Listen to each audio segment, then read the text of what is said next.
I take my time. Nothing matters when I'm in your arms.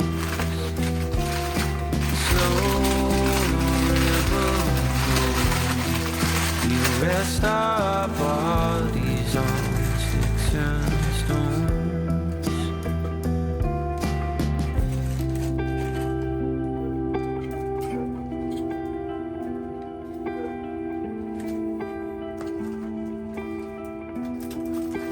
In our cheap embrace, I watch our dirty tears fall.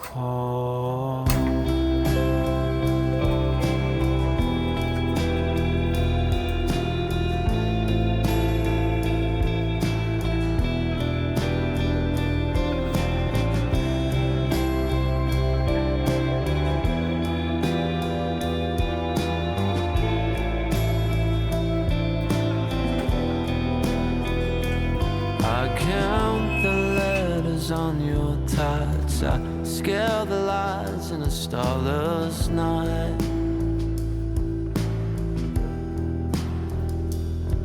The sun and moon reverse. I sit here and doubt and think on you. I hold back and I wait for something to change. But nothing can come from us. And in our cheap embrace, I watch our dirty tears fall.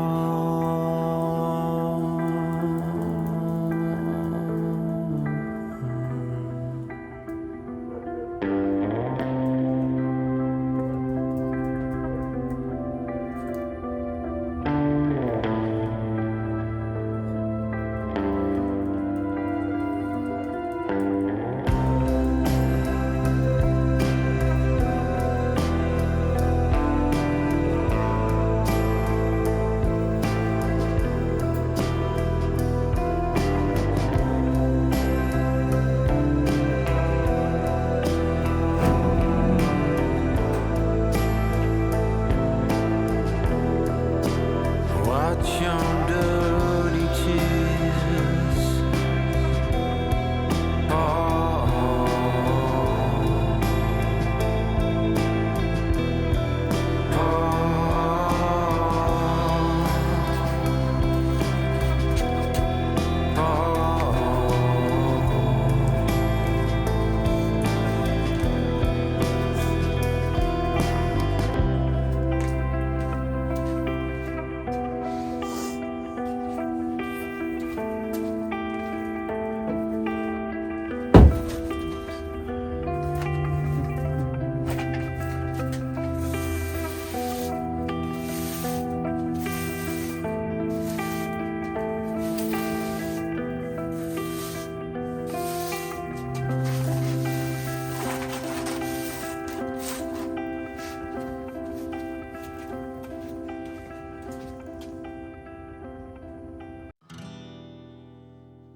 Welcome to northeast of Algonquin.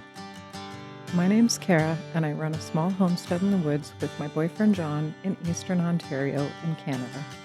We have 3 dogs, a wild raspberry foraging chihuahua named Dexter, and livestock guardian dogs, Bridget and Athena. And there's the cats, Phoenix, who is an affectionate menace, and Freya, who's the sweetest, dopiest cat in the entire world. And we can't forget Layla, our velveteen lob rabbit. Oh yeah, and somewhere around 50 chickens. Life on the homestead is always chaotic. There's daily chores that need doing, and hardly anything goes to plan. There's always at least 1 project, or 5, on the go, and the list of things that needs fixing never seems to end. You probably won't see John on camera very much, but join me while we navigate the ups and downs of homesteading and learning on the go. This life we've chosen is anything but easy, but we wouldn't trade it for the world.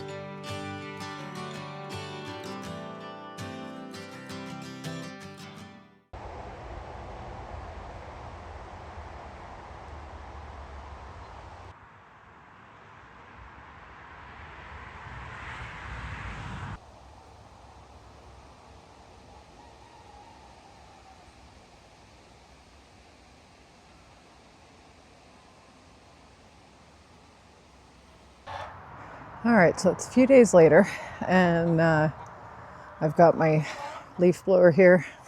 I just ordered a like no-name, brand off of Amazon because I didn't want to spend a ton of money on it. But yeah, I'm gonna attempt to get some of these leaves off of the run. As you can see, they are building up. And this won't be the last time I have to do this before, the season is over. Because we do have, like I say, a bunch of trees right above. I don't know if I can show it very well, but all of the trees right above the run, like we're surrounded by trees. So it's going to build up again, and it's not as bad in some spots. But we're going to give it a try and see how it goes. And the chickens are going to freak out. The Chihuahua freaked out when I first turned it on. So I know the chickens are going to freak out. But yeah, anyway, I'm going to start at this end and work my way that way. So yeah, we'll see how this goes. Whoops.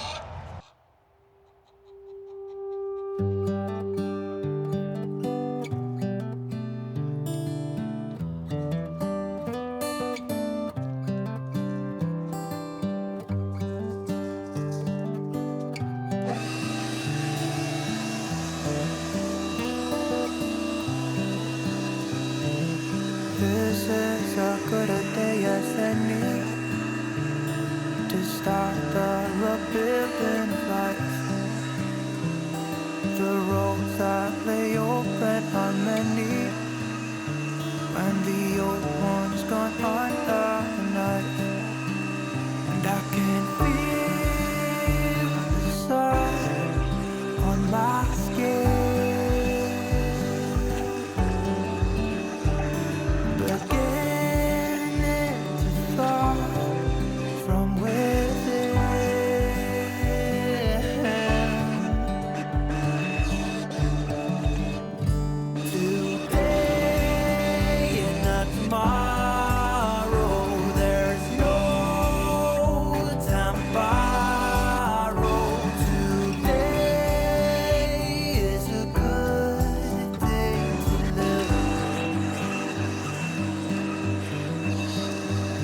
This morning has a clear light as any to see the horizon and the fall.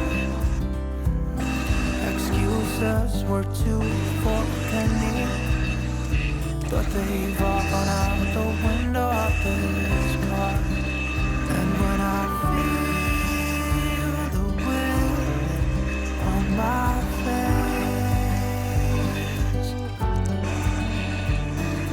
all that ever was is a rest.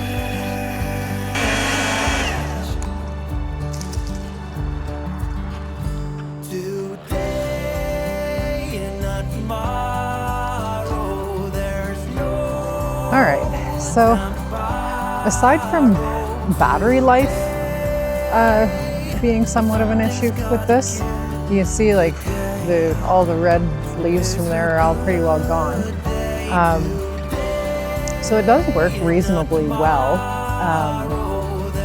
but I can't say that the battery life on this thing is great. Now, mind you, it was fully charged out of the box, so there is a possibility. I guess the battery's not quite dead yet. There is a possibility that with a proper full charge, it'll last longer. But yeah, seems to work. He seems to have pretty good power, at least anyway, so that's a good thing. So yeah, I'm just gonna kill the last of this battery and get them back on the charger. And hopefully they last longer, once they're properly fully charged.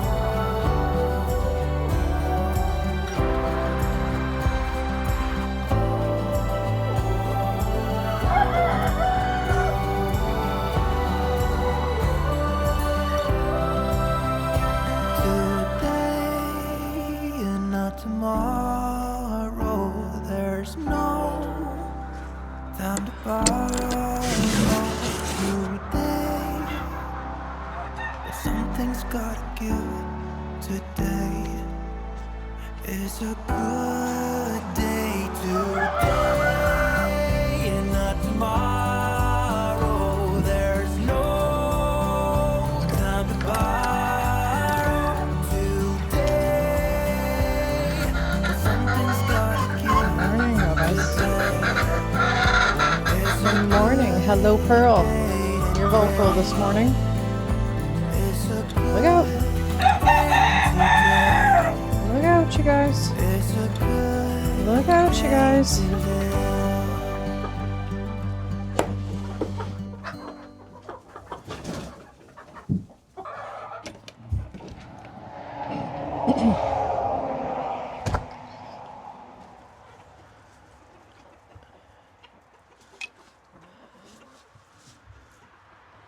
Good morning, guys.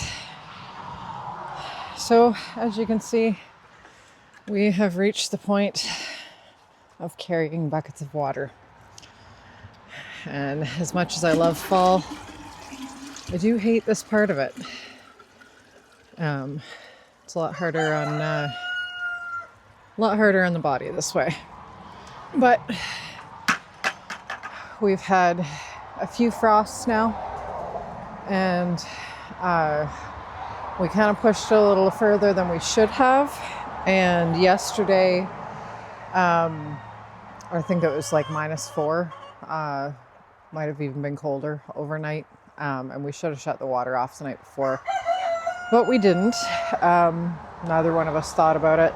And my hose out back that I used to fill the dog water, the fitting right here where it connects to the sprayer, what happened was the sprayer fitting cracked, because the hose seems fine. But yeah, John came. I was sitting outside having coffee in the morning with the dog, with the Chihuahua, and John came out of the bathroom and heard water outside. So unfortunately, that means that our outside water is now shut off, because neither one of us is going to be going into the furnace room and shutting it off every night and valving it out and then turning it back on in the morning. We could do that because it's still quite warm during the day, a lot of days. But that seems like more trouble than it's worth. So we're at the point of carrying buckets of water. So I made jokes with John yesterday, like any bets on how long it'll take before my tennis elbow and my right arm starts up. Because this one goes in the winter from the carrying buckets of water, like fall and winter, from carrying buckets of water and putting heavy logs under the wood stove constantly. And this one usually starts up in the spring and goes through the summer. So yeah, anyway, that's where we're at right now.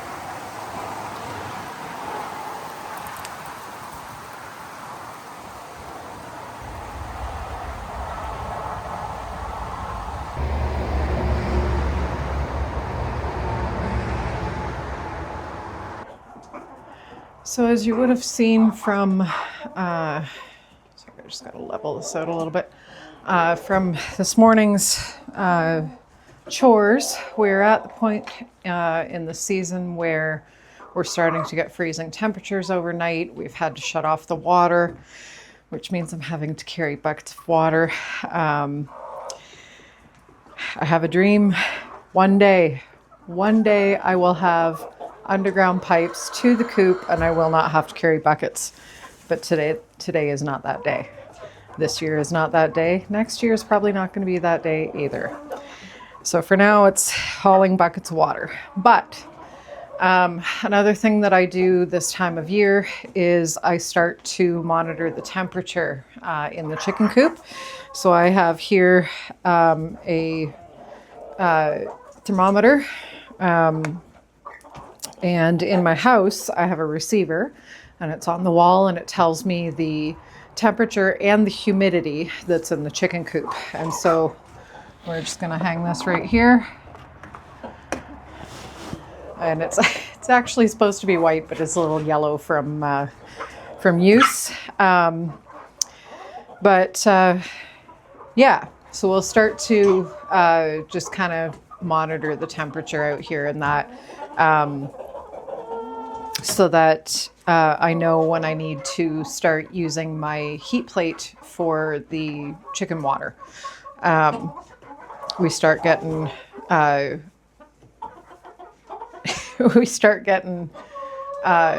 it won't be for a while that I have to use that yet, but we'll once we start getting into consistent freezing temperatures, I will start having to put a heat plate under the waterer. As I'm sure you guys have seen, I use the galvanized waterers, and that's why I use those ones. Well, partly why I use those ones, so that I can put a heat plate underneath it. It's not going to melt it, but it's going to keep the water from freezing. And then I don't have to worry about these guys, when I'm at work and whatever, not having water because it's frozen. I just don't like the plastic ones. I've tried many of them. I have yet to find one that's like big enough for my guys, for the amount of birds that I have, that doesn't leak. Every one of them that I've tried has leaked, and I don't like wet bedding. So they just don't work for me. But yeah, so we've got the thermometer out here now, and surprisingly, they actually do. These ones actually seem to do fine in the winter. I would think that once you get into freezing temps and that the batteries would stop working. They do drain a little bit faster, but they do pretty good. Hey, you guys be nice. But I'm also out here because I made a little bit of a judgment error this week. Well, let's face it, I fucked up. I haven't been feeling the best this week. I got a pokey for work, and have had some side effects from that, and just have not been feeling well. Not like, I haven't been feeling sick, but I just haven't been feeling 100%. And so I put off my errands, figuring that I would do them today. Today's the day before, or it's Thanksgiving weekend. It's the Saturday. So Thanksgiving, technically the holiday is Monday. But I assumed that my feed store, and my backup feed store would be, they're always closed on Sundays, both of them. But I assumed they would be closed Monday as well. And I mistakenly assumed they would be open today. And it seems neither of them are. And so I've let my feed situation get a little bit too low. I don't normally do that, but here we are. I figured, this week, I figured it would be fine. I could just restock on Saturday and we'd be fine.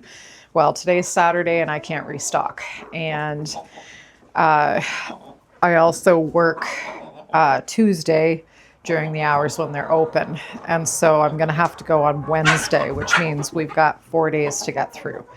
And so they do have feed in their feeder. It is not enough. So what I'm going to have to do, unfortunately, is mix in some just cracked corn, which is something that I usually supplement in the winter with. I'll mix a little bit into my feed in the winter when it gets really cold, because when chickens digest corn, it warms up their bodies. And so feeding them a little bit of extra corn in the winter helps keep them a little bit warmer. And I mean, it's not going to hurt them, this time of year, because we are getting colder temps at night. And some of our days are going to be starting to get a little more on the chilly side. Hi, Ollie. Yeah, you know there's something in there for you, don't you? Olive, stay out of it. She's eyeing up that bucket. Ollie, leave it alone. Hey, leave it. Come on. So yeah, I'm going to mix in some cracked corn into their feed. And over the next couple of days, I'll just make sure they get extra mealworms and all that. Fortunately, this time round, I'm lucky that I do have the cracked corn. They will be covered. But yeah, I screwed up. And I'm admitting that I screwed up. So yeah, in the future, I will make sure this doesn't happen again. And at some point, I would like to get a bigger freezer. I think would have been last week's video. You guys would have seen me putting a lock on our old chest freezer, but it's just a small, like, apartment-sized one. It's probably only going to hold 3, maybe 4 bags of feed. And so I would like to get a larger one so that I can, get a good backstock going.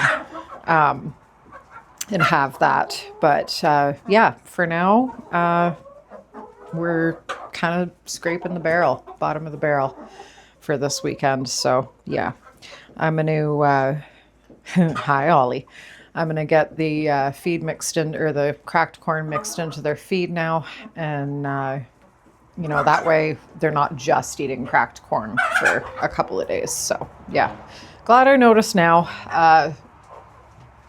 Glad I had the cracked corn and I'm able to do this now rather than when they're really, really, really low. So yeah.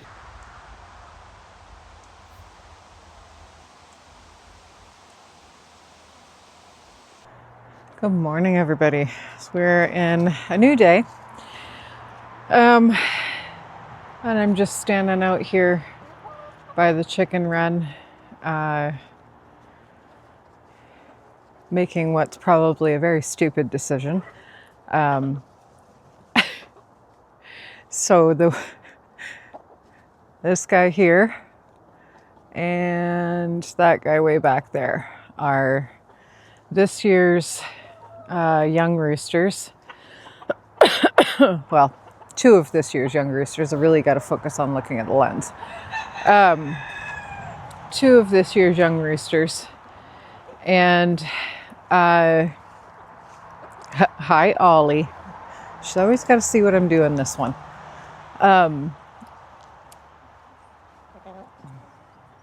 Yeah, anyway. I had planned on keeping, I think I've mentioned in previous videos, I'd planned on keeping that one and finding a home for that one. Because,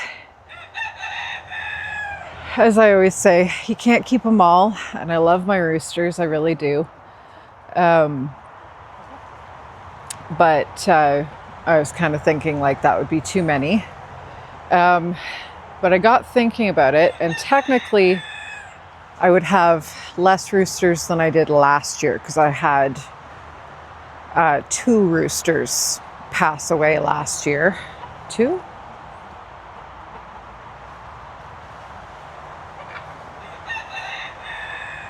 I think it was 2. 2 of my silkies passed away. I don't think I lost any of the other roosters.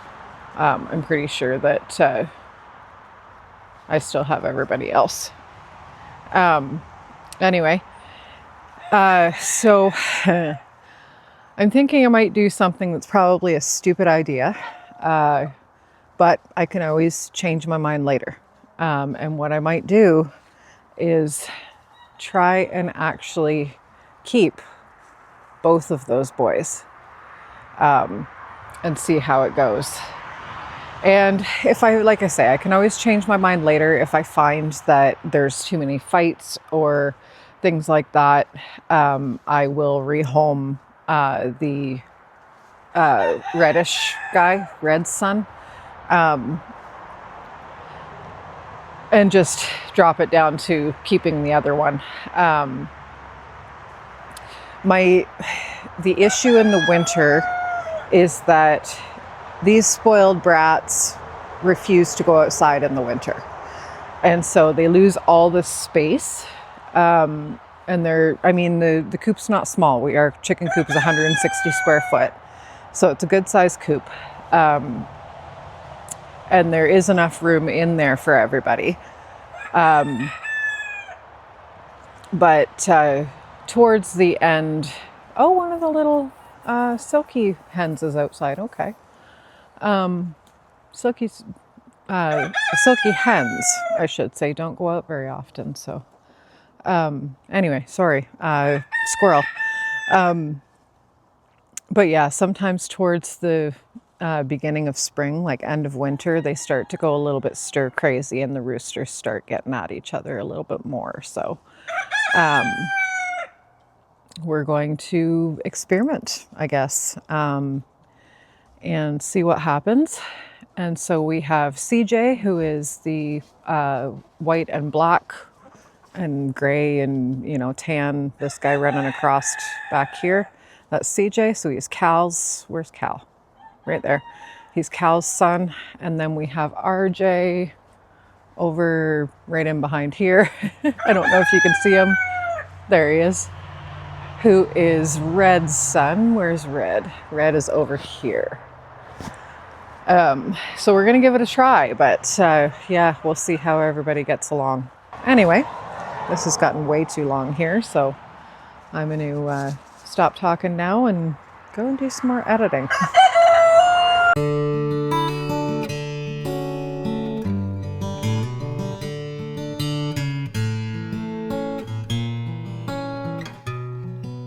If you haven't yet, please like and subscribe to follow along on our homesteading journey. And for those of you who already have subscribed, thank you. I appreciate you. Thanks for watching, and we'll see you in the next video.